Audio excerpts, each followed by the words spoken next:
आज हम लोग पढ़ेंगे इकाई 6 रेखीय समीकरण।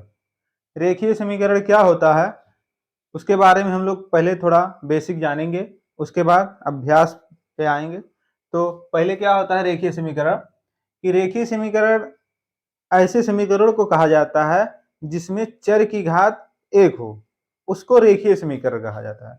अब चर क्या होता है? चर ऐसी राशि को कहा जाता है जिसका मान निश्चित नहीं होता है। ठीक है, चर ऐसी राशि को कहा जाता है जिसका मान निश्चित नहीं होता है। जैसे चर राशि x y z, यानी मान, यहां पे लिख दो मान निश्चित नहीं होता है। मान निश्चित नहीं होता है। और अचर राशि का मतलब होता है मान जिसका मान निश्चित हो। अभी समझेंगे कि कैसे मान निश्चित होता है और कैसे मान निश्चित नहीं होता है। तो सबसे पहले लिख दो इसका अचर का कि मान निश्चित होता है, मान निश्चित होता है। ठीक है, अब मान निश्चित होता है या मान निश्चित नहीं होता है कैसे पता चलेगा? जैसे पहले समझेंगे चर राशि, क्योंकि क्लास में अब चर और अचर दो प्रकार की राशियों का प्रयोग किया जाता है। जैसे चर राशियां क्या होती हैं? ABCD इंग्लिश के अल्फाबेट होते हैं या कोई और वर्ड होते हैं, अक्षर जिसे समझ लो, उसको अचर कहा जाता है। अब कहा जाए यक्स का मान कितना है, यक्स का मान, तो हम नहीं बता सकते कि यक्स का मान कितना है, ये निश्चित नहीं है। ये सवाल के हिसाब से कभी यक्स का मान 0 भी आएगा, कभी 1 भी आएगा, कभी 2 भी आएगा, ऐसे कुछ भी आ सकता है। या कभी माइनस में भी आ सकता है, -1, -2, -3, -4, ऐसे अनंत तक कुछ भी आ सकता है। कोई ये नहीं कह सकता कि यक्स का मान कितना है, यक्स का मान इतना ही रहेगा हमेशा। समय और सवाल के हिसाब से यक्स का मान चेंज होता रहेगा, और जिस राशि का मान चेंज होता रहे उसको कहा जाता है चर राशि। चर जिसका मान बदलता रहे। और अचर इसके जस्ट विपरीत होता है। अचर राशि उसे कहते हैं जिसका मान हमेशा हमेशा निश्चित होता है। यानी अंक, अचर का एक तरफ से मान लो अंक 1 2 3 अनंत तक, चाहे वो माइनस में हो, चाहे वो 0 हो, चाहे 1 2 3 प्लस में हो, या अनंत तक होगा। अंक अंक का लिमिट नहीं है कहां तक जाएगा। तो अनंत तक संख्याएं होती हैं अचर राशि। यानी अगर लिखा है कहीं भी 1, तो उस जगह क्या वो पूरी हर जगह पूरी दुनिया में एक, इस जो दिख रहा है इसका मान हमेशा 1 ही होगा। कोई ये नहीं कह सकता हम इसको 2 पढ़ेंगे या इसका मान 2 लेंगे, ये हमेशा हमेशा 1 होगा। कहीं 2 लिखा है तो ये हमेशा 2 ही पढ़ा जाएगा। ये नहीं कि सवाल या अलग जगह पे 2 के बजाय इसको 4 पढ़ लिया जाएगा या 8 पढ़ लिया जाएगा। यानी 2 2 ही रहेगा। यानी अंक जो होते हैं वो उनका मान कभी बदलता नहीं है, इसलिए उसको अचर कहा जाता है। आचर, ऐसे याद कर लो, आचर, आचर जो ना बदले, आचर जिसका मान हमेशा निश्चित रहे। और चर राशि जिसका मान निश्चित ना हो। तो मैं बता रहा था रेखीय समीकरण यानी ऐसा समीकरण जिसमें चर की घात, अचर की घात नहीं, अचर की घात नहीं, चर की घात 1 हो, उसे हम रेखीय समीकरण कहते हैं। अब घात थोड़ा सा समझ लेते हैं कि घात क्या होता है। जैसे कोई हम चर लिख देते हैं x y z, अब इस पे पूछा जाए इस पे घात कितना है, तो इस पे घात होता है जो इसके ऊपर दाएं साइड में कुछ भी लिखा हो, जैसे 2 लिख दिया जाए, बगल में नहीं, x पे ये 2, ये घात नहीं है। घात इसके समझ लो कंधा, इसके बराबर कंधे के ऊपर हो, उसको कहा जाता है घात। अब घात कुछ भी हो सकता है, 1 2 3 4 5 6 10 50 कुछ भी हो सकता है अंक में। y पे घात कितना है? अगर कुछ नहीं है, y पे कुछ नहीं दिख रहा है, तो ये माना जाएगा कि हमेशा घात किसी भी अंक पे 1 होता है। अगर कोई भी अंक है, कोई भी अंक, कोई भी अंक हो या अक्षर हो, अंक हो या अक्षर हो, ठीक है, अगर उस पे घात कुछ नहीं दिया है यहाँ पे, 1 2 2 3 4 5 कुछ नहीं दिया है, तो ये हमेशा मान के चलना कि उस पे घात कितना है, 1 है। मान लो जेड पे भी कुछ नहीं दिख रहा, हम लगा देते हैं इसको 4, तो जेड पे कितना हो गया घात, 4। नीचे वाले, अब इन दोनों में कौन क्या है देख लो एक बार। जेड को कहा जाता है आधार, जेड को कहा जाता है आधार, और ऊपर वाले को कहा जाता है, जो ऊपर होता है उसको कहा जाता है घात।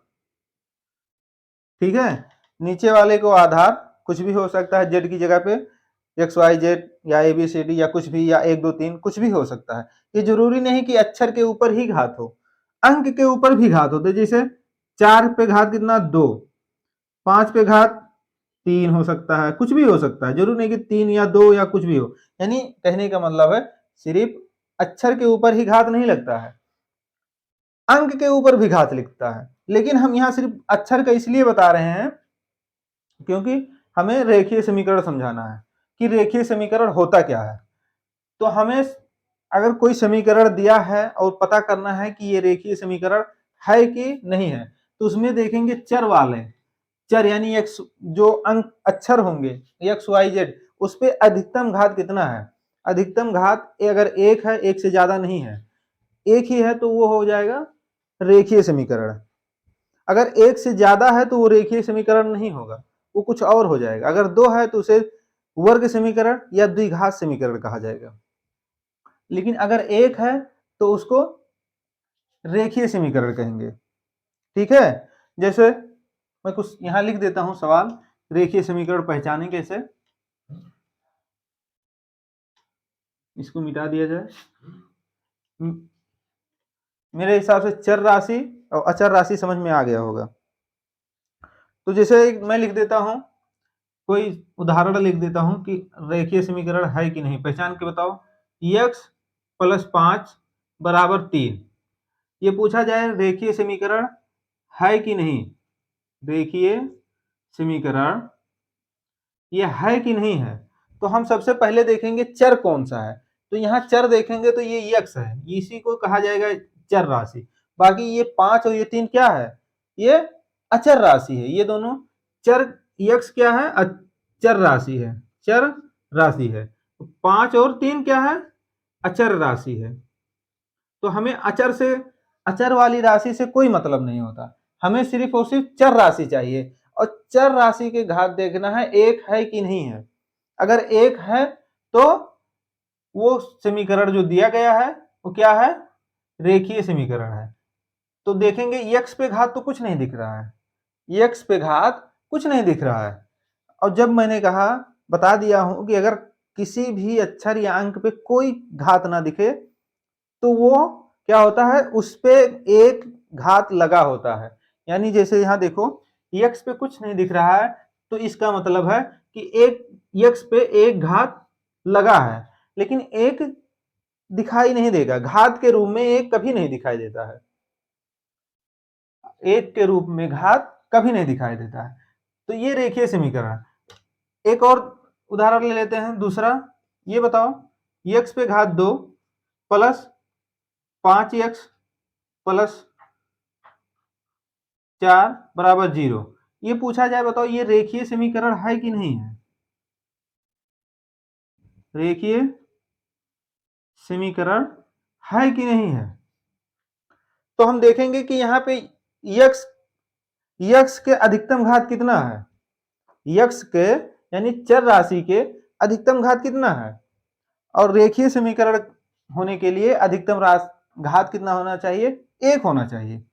तो यहाँ देखेंगे, देखो यहाँ पे भी x है, तो यहाँ पे x पे तो घात 1 है, लेकिन इस पूरे समीकरण में x के घात कितना है, यहाँ 2 दिया है, तो जो सबसे अधिक है वही माना जाएगा। यानी यहाँ पे x के घात कितना है, घात 2 घात है। और जब 2 घात होता है तो वो रेखीय समीकरण नहीं होता है, ये रेखीय समीकरण नहीं है, इसको कहा जाएगा द्विघात समीकरण, इसको कहा जाएगा द्विघात समीकरण। यानी x पे अधिकतम घात कितना है, 2 है, x पे अधिकतम घात कितना है, 2, तो इसे कहा जाएगा द्विघात समीकरण। रेखीय समीकरण होने के लिए क्या चाहिए? x के घात 1 चाहिए हमेशा।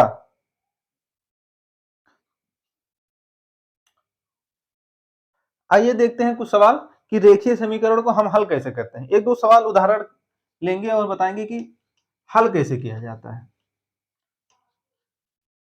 उससे पहले हम थोड़ा सा जो चिन्ह होते हैं, जैसे वो प्लस माइनस गुणा भाग, इनको देख लेंगे, क्योंकि रेखीय समीकरण में दो पक्ष होते हैं, एक दायां पक्ष होता है और एक बायां पक्ष होता है। तो इन पक्षों को हमें एक साइड से दूसरे साइड लेके जाना पड़ता है। तो जब एक साइड से दूसरे साइड लेके जाएंगे तो उसके चिन्ह क्या होते हैं? बदल जाते हैं। तो कौन सा चिन्ह किसमें बदलेगा, ये आके देखते हैं। जैसे एक सवाल मैं लिख लेता हूं जो अभी लिखा ही था, उदाहरण एक लिख लेता हूं, x प्लस 3 बराबर 7 लिख देता हूं। ये क्या है? रेखीय समीकरण है, क्योंकि x के घात कुछ नहीं है यानी 1 है, और x के घात जब 1 होगा तो वो रेखीय समीकरण होगा। अब इसको हल कैसे करेंगे?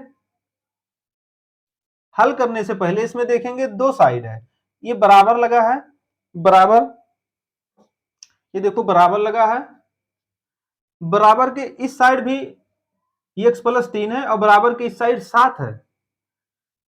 और जब हमें सिर्फ x का मान ज्ञात करना है, और जब हम जिस चीज का मान ज्ञात करना है उसको हम सिर्फ बाएं साइड रखेंगे, बाकी जो भी चीजें होंगी उसको उठा के दाएं साइड फेंक देंगे। यानी इस साइड को कहा जाता है, बराबर के इस साइड को कहा जाता है यल एच यस, और इस साइड को कहा जाता है आर एच यस। ठीक है, और दोनों साइड बराबर है, अगर ये भी 7 है तो x का मान इस हिसाब से भी आएगा कि यहाँ दोनों को जोड़ेंगे तो 7 हो जाएगा। बराबर का यही मतलब होता है। जैसे एक तराजू होता है, तराजू अगर कहा जाए दोनों पल्ले बराबर हैं, ठीक है, दोनों पल्ले क्या हैं? बराबर हैं। अब ये जरूरी नहीं है कि इस पल्ले में जो चीज रखी हो वही चीज इसमें भी हो, ये जरूरी नहीं है, लेकिन वजन में क्या है? ये दोनों बराबर हैं। जैसे एग्जांपल के लिए मान लो यहाँ 1 किलो बाट रख दिया गया, 1 केजी का किलो वाला बाट एक ही रखा है, ठीक है, और यहाँ इसमें क्या रखा है? सेब रखा है, इसमें क्या रखा है? सेब रखा है। तो जरूरी नहीं है कि यहाँ बाट तो एक छोटा सा होता है, 1 किलो का होता है, तो इसमें जब रखा है तो जरूरी है कि इसमें एक ही सेब आए? वजन में तो दोनों बराबर होना चाहिए। जब 1 किलो बराबर सेब तोलेंगे तो उसमें 6 से 7 सेब आएंगे। कितना आएंगे? 6 से 7 सेब, 6 से 7 सेब आएगा। लेकिन गिनती में तो 6 से 7 सेब है, लेकिन ये 6 से 7, 6 या 7 जो भी हो सकता है, 8 भी हो सकता है, कोई जरूरी नहीं है। गिनती में तो 6 7 8 सेब हो सकते हैं, लेकिन बाट क्या होता है? एक ही बाट हो सकता है 1 किलो का। तो ये नहीं कह सकते कि ये कम है ये ज्यादा है। वजन में दोनों बराबर हैं, ये भी 1 किलो है, ये भी 1 किलो है, और ये भी 1 किलो है। वजन में देख रहे हैं दोनों बराबर है, ठीक है। तो ऐसे ही जो बराबर लगा है, इस साइड भी जो रहेगा और इस साइड भी जो रहेगा, दोनों बराबर हमेशा होते हैं, तभी तो बराबर का चिन्ह लगा है।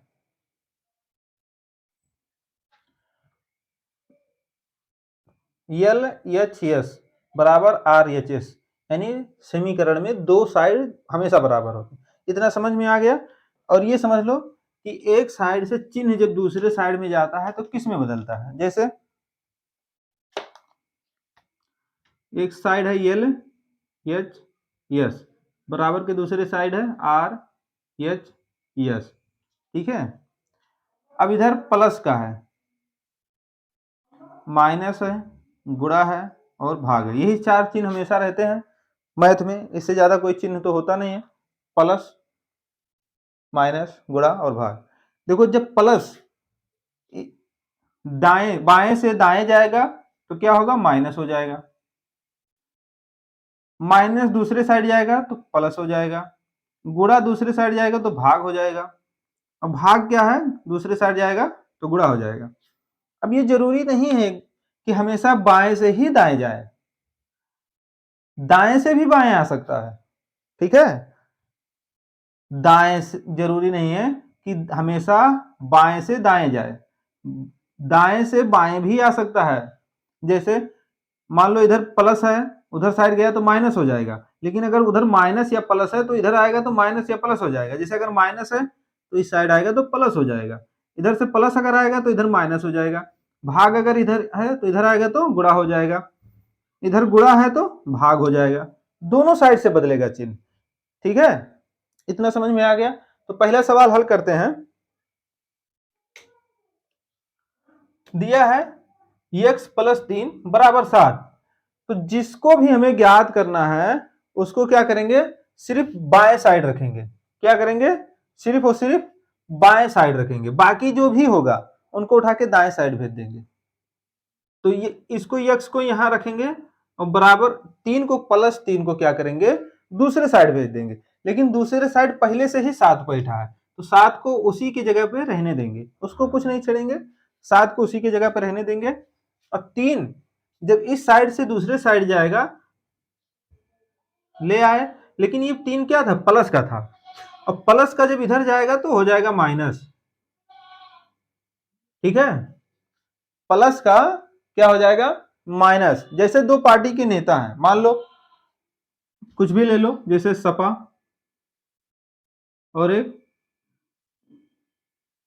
इस समय बीजेपी है ना सत्ता में, बीजेपी ले लेते हैं, योगी बाबा की पार्टी, ये अखिलेश बाबा की पार्टी। तो दो लोगों की पार्टी है। अगर सपा यानी साइकिल वाले, साइकिल बना दिया जाए, लो साइकिल बन जाए, वाह क्या साइकिल है, ऐसे रहता है, ऐसे भी रहेगा, ये लो साइकिल बन गई। और दूसरा कमल, बीजेपी का चुनाव चिन्ह क्या है, कमल, बन गया कमल, कमल। तो देखो अगर इस पार्टी का आदमी अगर इस पार्टी में जाएगा, यानी सपा वाला अगर बसपा बीजेपी में जाएगा, भाजपा में जाएगा, तो क्या वो साइकिल वाला गमछा रखेगा, रखेगा नहीं रखेगा।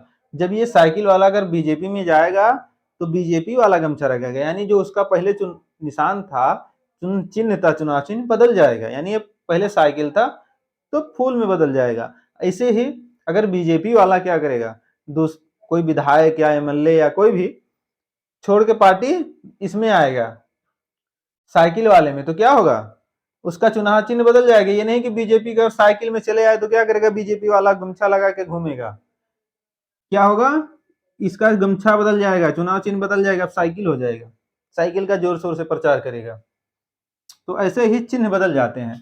प्लस का अगर दूसरे साइड जाएगा तो माइनस, माइनस का दूसरे साइड जाएगा तो प्लस, गुणे का दूसरे साइड जाएगा तो भाग, और भाग का दूसरे साइड जाएगा तो गुणा हो जाएगा। तो यहाँ ठीक ऐसे हुआ, जिसका मान ज्ञात करना है उसको हम बाएं साइड रखेंगे और जिस बाकी चीजों को हम लोग दाएं साइड दे देंगे। 7 पहले से था, 3 को यहाँ से ले गए, लेकिन 3 यहाँ प्लस में है तो 3 यहाँ जाएगा तो माइनस हो जाएगा। ठीक है, तो 7 में से 3 घटा दोगे तो 4 आ जाएगा, यानी x बराबर 4 आ गया। अब हमें उत्तर की जांच करना है कि जो x का मान 4 आया क्या ये सही है। तो यहाँ कैसे जांच करेंगे, यहाँ लिख लेते हैं, लिख लो उत्तर की जांच, उत्तर की जांच। उत्तर की जांच करने के लिए जो समीकरण था x प्लस 3 बराबर 7, ये लिख लेंगे, जो सेम था उसे लिख लेंगे।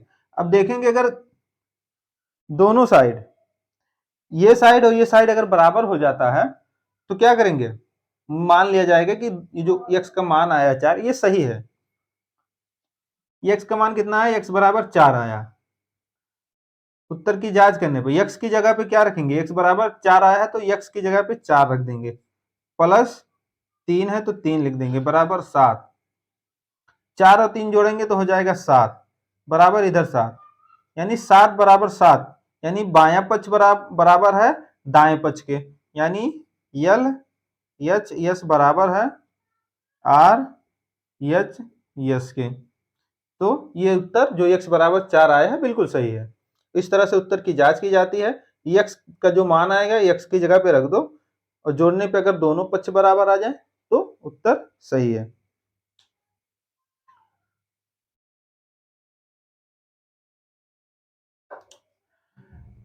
अब हम लोग पढ़ेंगे अभ्यास 6A। कुछ सवाल दिया है। पहला सवाल है कि निम्नलिखित समीकरण को हल कीजिए और उत्तर की जांच कीजिए, यानी समीकरण को हल करना है और उसकी जांच भी करना है कि वो समीकरण सही है कि नहीं, यानी x का जो मान आएगा वो सही है या नहीं। तो आइए देखते हैं। पहला सवाल है 3x माइनस 5 बराबर 4, 3x माइनस 5 बराबर 4। क्या इंग्लिश हिंदी दोनों चल रहा है? चलो देखो, लिखेंगे हल 3x माइनस 5 बराबर 4। देखो, जिसका मान ज्ञात करना है, जिसका मान ज्ञात करना है उसको क्या करेंगे, बाएं साइड ही रखेंगे, बाकी जो भी होगा उसको उसके चिन्ह के साथ उठा के दाएं साइड ढकेल देंगे। तो आओ आए देखते हैं। 3x को भी इधर रहने दो, 3x को यहां भी रहने दो, इधर 4 है, 4 को लिखो। यहाँ -5 है ना, -5 को दूसरी साइड लेके जाएंगे तो माइनस का प्लस हो जाएगा और 5 आ जाएगा। 3x ऐसे लिख लो, 3x बराबर 4 और 5 मिलके 9 हो जाएगा। ठीक है, अभी हमें 3x का मान नहीं ज्ञात करना था, हमें सिर्फ और सिर्फ क्या ज्ञात करना था, x का मान ज्ञात करना था। तो यहाँ तो 3x है, तो क्या करेंगे, 3 को भी इधर दूसरे साइड भेज देंगे। तो 3 को दूसरे साइड भेजेंगे तो क्या होगा, x बराबर, यहां से 3 चल दिया है, अभी पहुंचेगा 9 इधर पहले से है, 9 इंतजार कर रहा है 3 का कि जल्दी से आओ महाराज, कहाँ हो। और 3 यहां से चल दिया है, लेकिन 3 महाराज चलेंगे तो यहाँ तो 3 के सामने कोई चिन्ह नहीं दिख रहा है, तो किस चिन्ह के साथ हो जाएंगे, किस चिन्ह के साथ जाएंगे।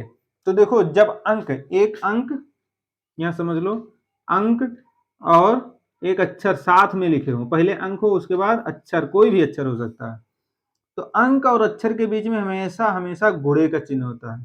किसका, गुणे का। जैसे ये लिखा है 3x, या कोई देखो 4x या 5y या 5z, तो ये पूछा जाए 4 और x के बीच में कौन सा चिन्ह है, 4 के और x के बीच में गुणे का चिन्ह है। ठीक है, 5 और y के बीच में क्या, कौन सा चिन्ह है, 5 गुणे y, यानी गुणे का चिन्ह है। ऐसे ही 5 और z के बीच में कौन सा चिन्ह है, 5 गुणे z का चिन्ह है, यानी गुणे का चिन्ह है हमेशा। एक अंक और एक अक्षर, एक अंक और एक अक्षर के बीच में हमेशा गुणे का चिन्ह छिपा रहता है, छुप के बैठा रहता है। तो बता दिया हूं कि अगर गुणा एक साइड से दूसरे साइड जाएगा तो क्या हो जाएगा, भाग बन जाएगा। तो यहाँ के देखो, यहाँ 3 गुणे में था, अब यहाँ से चल दिए तो किस दूसरी साइड जाएंगे तो क्या बन के जाएंगे, भाग बन के जाएंगे, तो 9/3 हो जाएगा। और x बराबर लिख दिया जाएगा, ये कटेगा, 3 से कट जाएगा, 3 एकन्ने 3, 3 त्रिका 9, यानी 3 आ जाए। x बराबर कितना आ गया, 3। अब ये पता करना है x का मान जो 3 आया है ये सही आया है कि नहीं। तो इसके लिए क्या करेंगे, उत्तर की जांच करेंगे। आप लोग ऐसा गोला मत करिएगा, इसको मिटा दो। अब उत्तर की जांच कैसे करेंगे, आइए देखते हैं। लिख दो यहाँ पे, उत्तर की जांच, उत्तर की जांच। अब उत्तर की जांच करने के लिए जो समीकरण, ये नहीं लिखना है, जो समीकरण लिखा था सेम उसको वैसे लिख देंगे। तो क्या लिखा था, 3x माइनस 5 बराबर 4, और सेमी इस बराबर का मतलब है कि इस साइड जो है इस साइड के बराबर है, या इस साइड जो है उस साइड के बराबर है। अगर दोनों साइड बराबर आ जाता है तो ये x का मान जो 3 आया है ये सही हो जाएगा। ठीक है, तो आइए देखते हैं।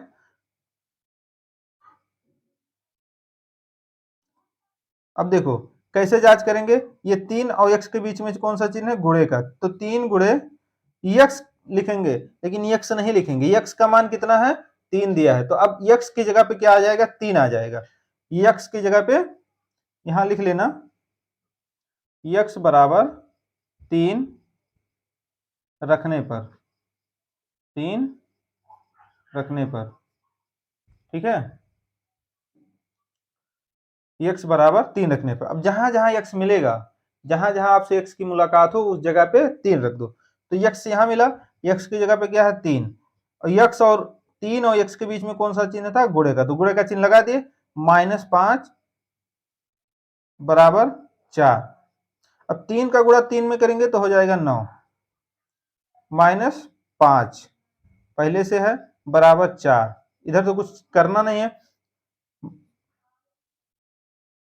अब 9 में से 5 को घटा दो, 9 में से 5 को घटाओगे तो 4 आएगा, और बराबर इधर 4 है, यानी दोनों साइड बराबर हो गया, इधर भी 4 इधर भी 4, यानी जो हमने x का मान निकाला था x बराबर 3 बिल्कुल सही है। तो लिख देंगे यल एच एस बराबर है आर एच एस के। ये पहला सवाल हो गया। अब दूसरा सवाल हल करते हैं।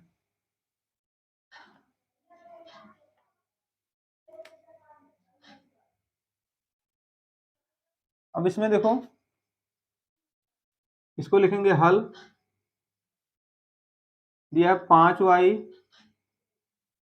प्लस 2 बराबर 3y प्लस 8।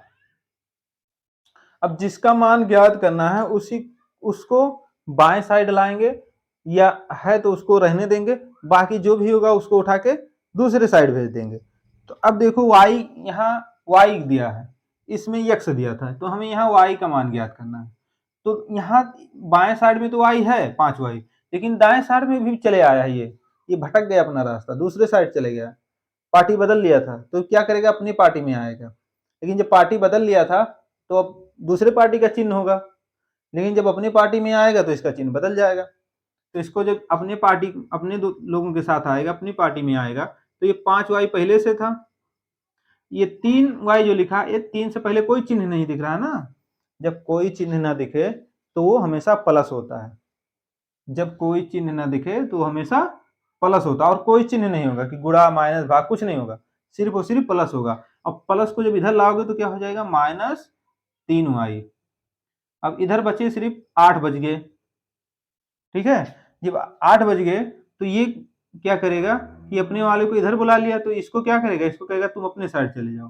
तो जब ये दूसरे साइड जाएगा तो ये क्या है, 2 प्लस है, प्लस का 2 है, तो जब ये दूसरी साइड जाएगा तो इसका भी चिन्ह बदल जाएगा, यानी ये प्लस है तो क्या हो जाएगा, -2 हो जाएगा, -2 हो जाएगा। अब देखो ये 5y है और ये 3y है, दोनों एक ही जात के हैं, यहाँ भी y यहाँ भी y, तो 5 में से 3 घट जाएगा, क्योंकि यहाँ बीच में माइनस लगा है, और माइनस जहां भी लगेगा वो हमेशा नुकसान ही करता है, हमेशा नुकसान करेगा। ये पहले से महाराज 5 थे, बड़े शौक से 3 को बुलाए, वो आया, इसको भी घटा के 2 कर दिया, 5 में से 3 जाएगा तो 2y, और बुलाओ सबको साथ में। अब ये महाराज 8 पहले से थे, इनको बुलाए कि चले आओ, प्लस दिख रहे थे, बुलाए तो ये दूसरे साइड गया तो माइनस हो गया। अब माइनस जब हुआ तो 8 को भी कम कर दिया, यानी 2 कहा कम हो जाओ, हमको काहे बुलाए हो, 8 में से -2 होगा कम तो 6 बच जाएगा। अब देखो यहाँ 2y आया है, 2y आया है, लेकिन हमें सिर्फ और सिर्फ y का मान ही चाहिए, किसका मान, y का मान ही चाहिए, और किसी का मान नहीं, ना 2y का चाहिए ना 3y का, सिर्फ और सिर्फ y चाहिए, सिर्फ और सिर्फ y चाहिए।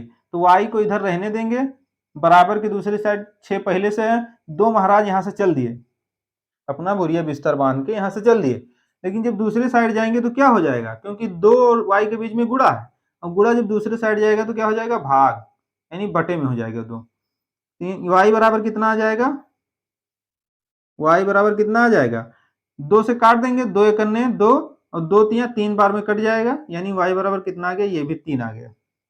अब इसकी जांच करेंगे, उत्तर की जांच, तो लिख देना उत्तर की जांच, उत्तर की जांच। अब उत्तर की जांच करने के लिए क्या करना है, जो समीकरण दिया था 5y प्लस 2 और 3y प्लस 8, तो इसको लिख लेंगे 5y प्लस 2 बराबर है 3y प्लस 8। अब देखो यहाँ 5y प्लस 2 है, अब इधर किसी को हटाना नहीं है कि y इधर आ जाएगा या 2 उधर चले जाएगा, कोई जरूरी नहीं है, सिर्फ हमें ये देखना है कि इधर जो है क्या इसके बराबर है, तो ऐसे में तो पता नहीं चलेगा, क्योंकि यहाँ 2 है तो यहाँ 8 है, यहाँ 5 है तो यहाँ 3 है, अगर यहाँ कम है तो यहाँ ज्यादा है, यहाँ कम है तो यहाँ ज्यादा है। तो क्या करेंगे, y का जो मान आया है y बराबर 3 आया है, यानी जो y है इसका कुछ मान पहले से फिक्स था, अब वो पता चल गया है। तो जहां जहां y मिलेगा वहां y का मान रख देंगे। कितना रखेंगे, y बराबर 3 रख देंगे। y बराबर कितना रखेंगे, 3। तो 5 और y के बीच में गुणा के चिन्ह है, 5 और गुणा का चिन्ह लगा देंगे और y की जगह पे लिख देंगे 3 प्लस 2 बराबर, यहाँ भी है 3 और y के बीच में, तो 3 गुणे y की जगह पे 3 आ जाएगा, 3 पहले से था, 3 गुणे 3 प्लस 8। अब 5 का गुणा 3 में करेंगे तो हो जाएगा 5 तिया 15, इन दोनों का गुणा किए 5 तिया 15 हो गया, प्लस 2 पहले से है, इसको लिख देंगे। 3 का गुणा 3 में करेंगे तो 9 प्लस 8 पहले से है, ठीक है। अब 15 और 2 कितना होगा, 17, इधर आ गया 17, और दूसरे साइड देखते हैं कितना आएगा, 9 8, ये भी 17 हो गया। यानी जो y का मान आया था वो बर सही है। यानी अगर दोनों साइड बराबर हो गया तो मान सही है। तो दोनों साइड बराबर है, इधर भी 17 इधर भी 17, तो लिख देंगे यल एच यस बराबर है आर एच यस के। ये सवाल खत्म। अब आ जाते हैं तीसरे सवाल पे।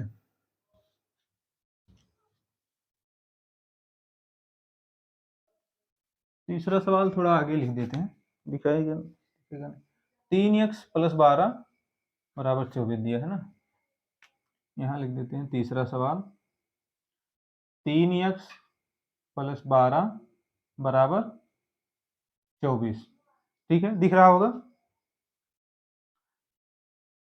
देखो मैंने कहा पहले ही, जिसका मान ज्ञात करना है उसको क्या करेंगे, बाएं ही साइड रखेंगे, बाकी उठा के दूसरे साइड भेजेंगे।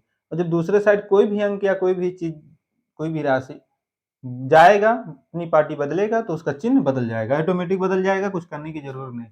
तो 3x को इधर रहने देंगे, 3x को इधर रहने देंगे, बराबर की दूसरी साइड 24 पहले से है, और ये 12 जब इधर जाएगा, 12 इधर आ गया तो 12 प्लस में था, दूसरे साइड गया तो माइनस हो गया। अब 12 में 24 में से 12 जाएगा तो आसान है, 12 24 में से 12 जाएगा तो 12 ही बचेगा। इधर 3x पहले से 3x था, लेकिन अभी हमें 3x बराबर 12 आया है, लेकिन हमें x का मान चाहिए, तो हम सिर्फ यहाँ x को रहने देंगे, बराबर बराबर के दूसरे साइड 12 पहले से है, 3 और x के बीच में कौन सा चिन्ह है, गुणे का, 3 दूसरी साइड जाएगा तो हो जाएगा भाग, x बराबर 3 करने 3 3 चौ 12, यानी x बराबर कितना आ गया, 4 आ गया। अब उत्तर की जांच करेंगे, लिख देंगे उत्तर की जांच। उत्तर की जांच करने के लिए जो समीकरण ऊपर दिया है उसको लिख लेंगे। तो 3x दिया था ऊपर प्लस 12 बराबर 24। अब ये देखना है कि ये बायां साइड क्या दाएं साइड के बराबर है, ऐसे में तो इधर तो पता है 24 है, लेकिन इधर बता सकते हैं कितना है, क्योंकि यहाँ 12 प्लस 3x दिया है। तो जब तक 3x का मान हम नहीं रखेंगे यहाँ पे तब तक नहीं बता सकते हैं। और x का मान कितना आया है, 4 आया है। तो 3 और x के बीच में पहले बताओ कौन सा चिन्ह है, तो गुणे का चिन्ह है। तो 3 का गुणा x के साथ करेंगे, लेकिन x की जगह पे 4 रख देंगे, प्लस 12 इसे लिख देंगे बराबर 24। 3 का गुणा 4 में करेंगे तो हो जाएगा 12, प्लस 12 पहले से है, प्लस 12 बराबर 24। 12 और 12 कितना होता है, 24 हो जाएगा, बराबर 24 इधर, यानी दोनों साइड बराबर हो गया, इधर भी 24 इधर भी 24। तो लिख देंगे यल एच यस बराबर आर एच यस। बस ये सवाल समाप्त हो जाएगा।